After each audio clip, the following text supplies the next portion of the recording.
Do this. I don't recall Freddie being that good in Toronto. Freddie wasn't good in Toronto, or was it that just the rest of Toronto sucked?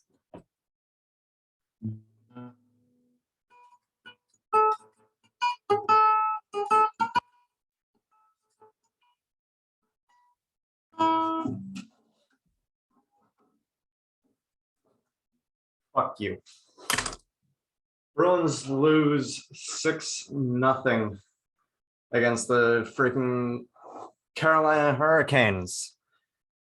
This marks a season series sweep for the Carolina Hurricanes against the Bruins, in which they outscore the Bruins 16-1.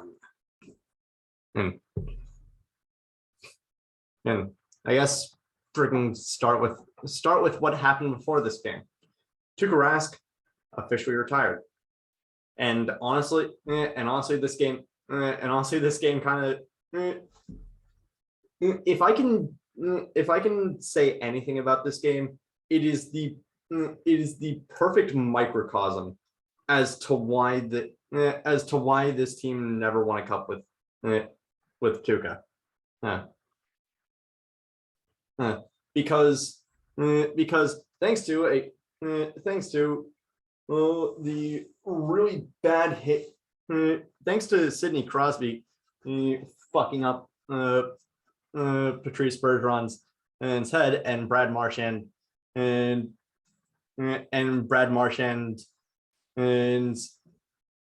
punching freaking Tristan Jarry in the head and spearing him in the face. The Bruins are the era that we knew them for is over. But I just want to quickly talk about that Marchand suspension. At most, it should have been 2 games. No, wait, it should have been 2 games. At most, it should have been 3. Because punching a goalie in the head, no, that's not a suspension. I'm sorry, that is not a suspension. That's a team-wide scrum that gets everybody 5 minutes, and that gets most of the people involved 5 minutes in the box or 2 minutes for roughing, but it's not a suspension. And freaking the fact that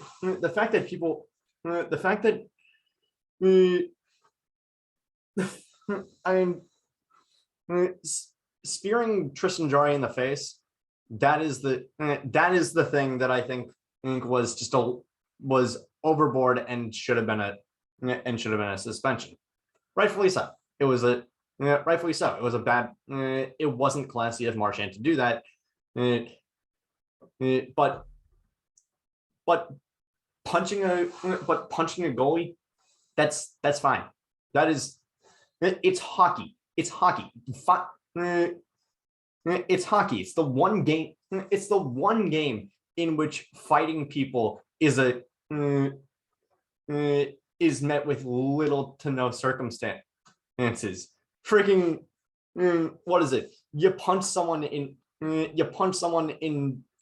the NFL. It's probably a 1-game suspension. But by the way, the NFL honors were tonight, and quickly just want to get out of the way. Congratulations, Jamar Chase, for winning Offensive Rookie of the Year. But more so, congratulations to the inductees of the 2022 NFL Hall of Fame, that include longtime Patriots defensive legend Richard Seymour, one of the best coaches of all time, Dick Vermeil, the one of the only one of the only decent players the Jacksonville Jaguars have ever had in Tony Boselli, and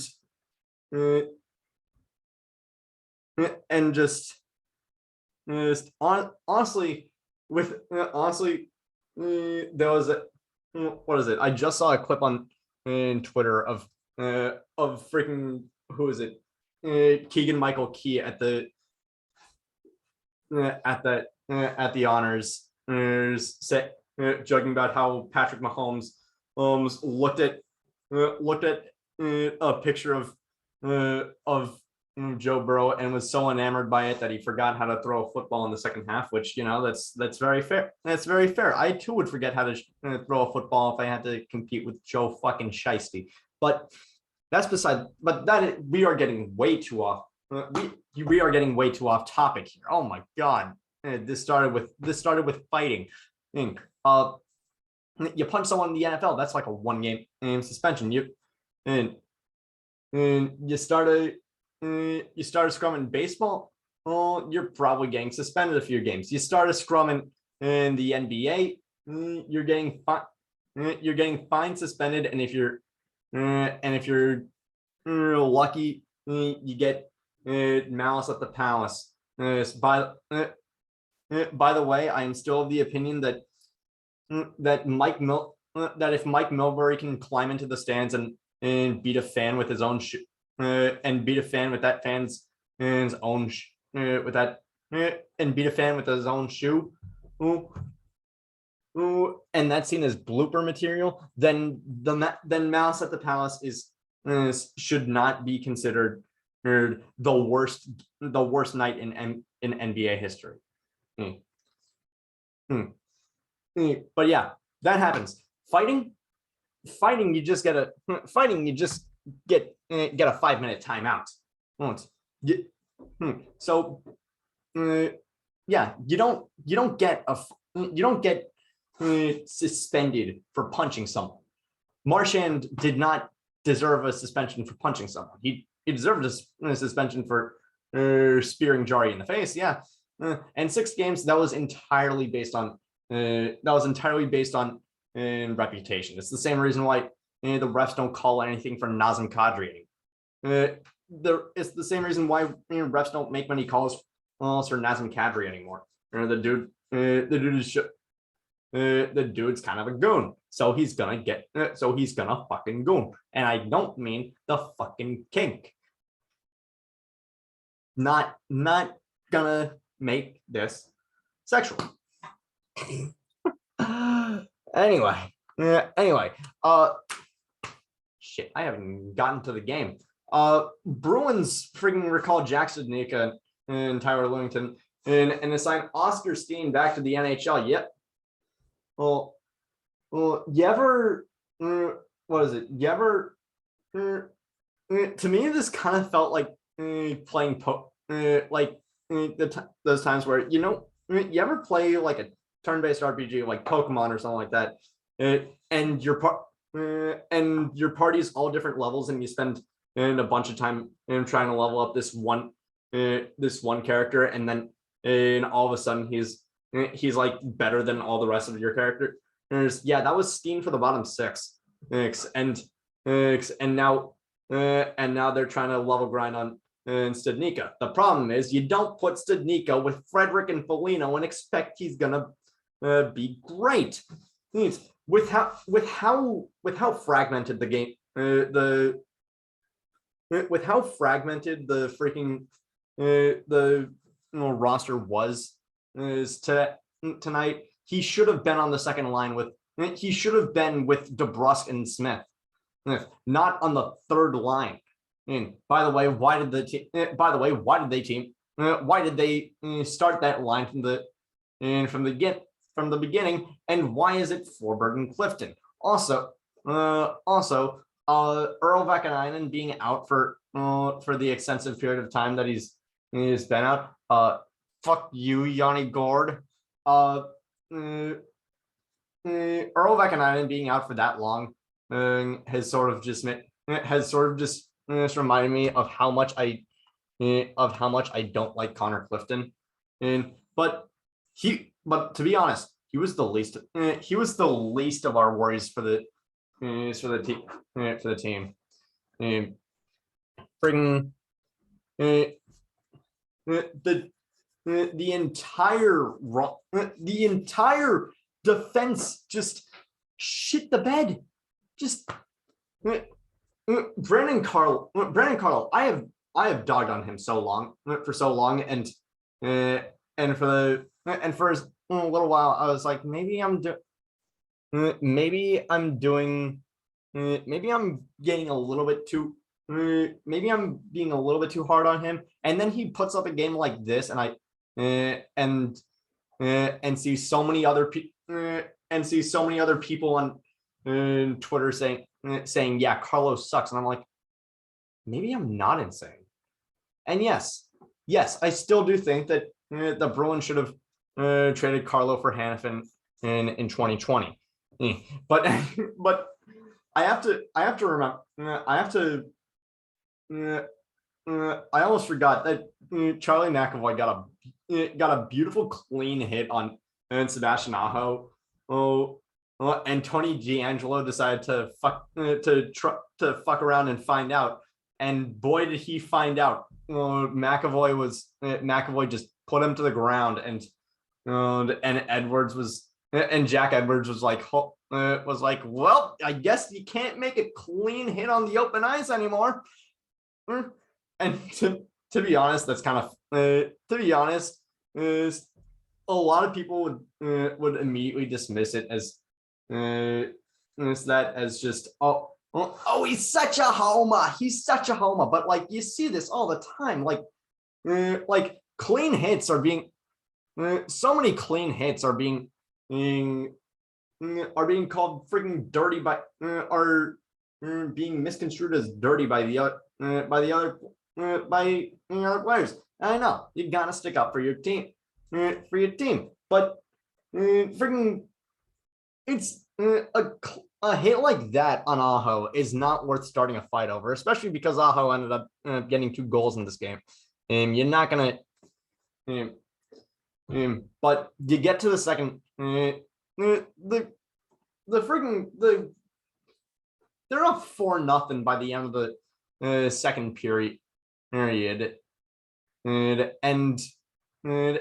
this sort of also made me realize Linus Ullmark cannot clamp down on a rebound to save his life. This dude is a freaking trampoline. Everything's gonna bounce off of him, but if you expect him to catch something,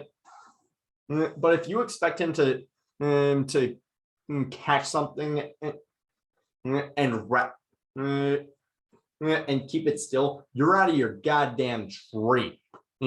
Because like you get then you get 2 more goals from the you get 3 more goals from you get 3 goals from freaking Carolina because of that.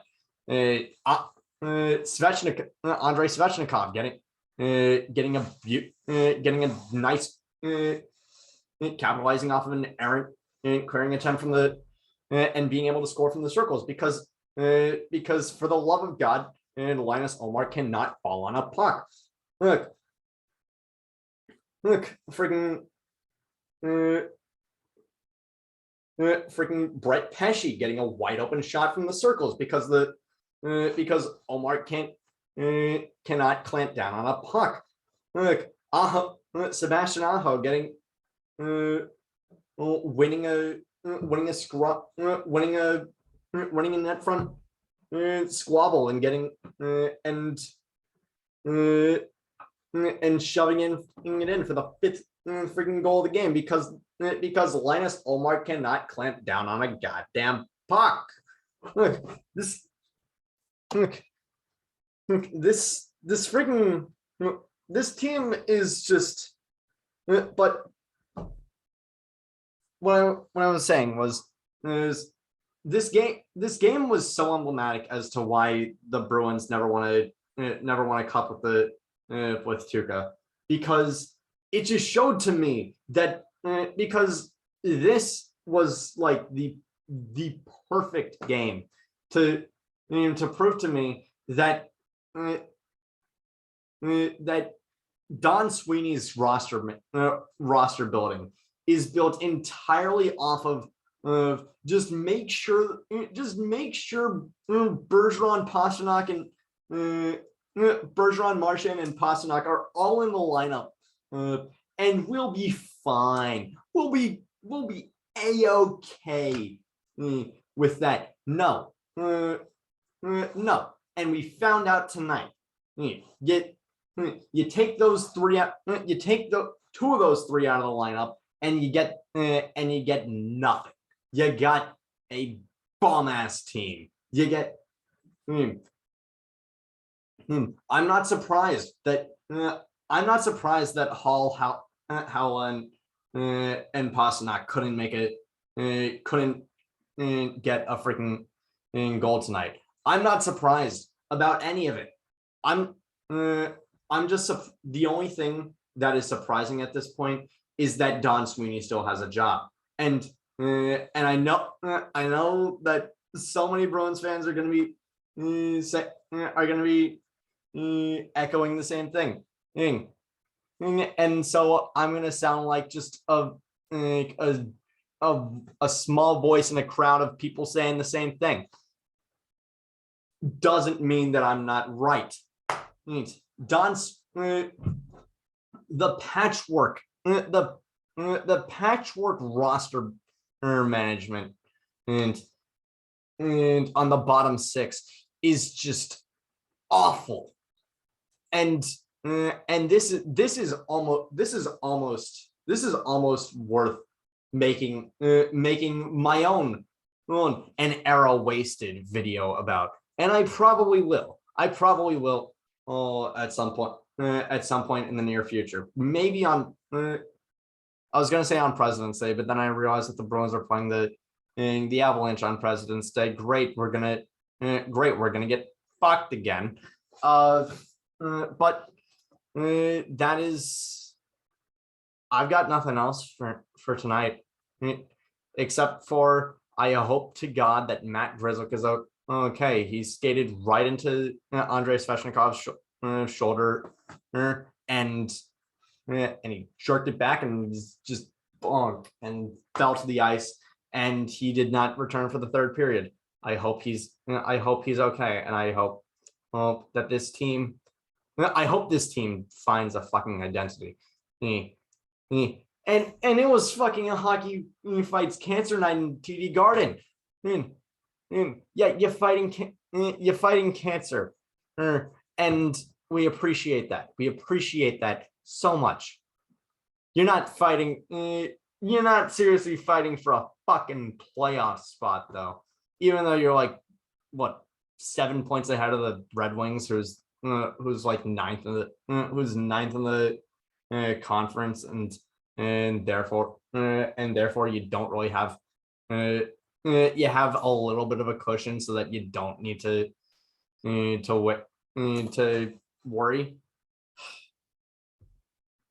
Swear to God, I should have known that going 8 of 9 at the beginning of the winning 8 of 9 at the beginning of the freaking year was one of the worst things that could have happened to this team. But that is it for tonight's episode of Into the Den. Thank you all so much for watching. Click like if you like, click subscribe if you really like. Down below is still the GoFundMe for Jake Thibault's recovery, and for the love of God, if how the hell do I end this thing? I don't know. I don't know anymore. I don't know. I don't know anymore.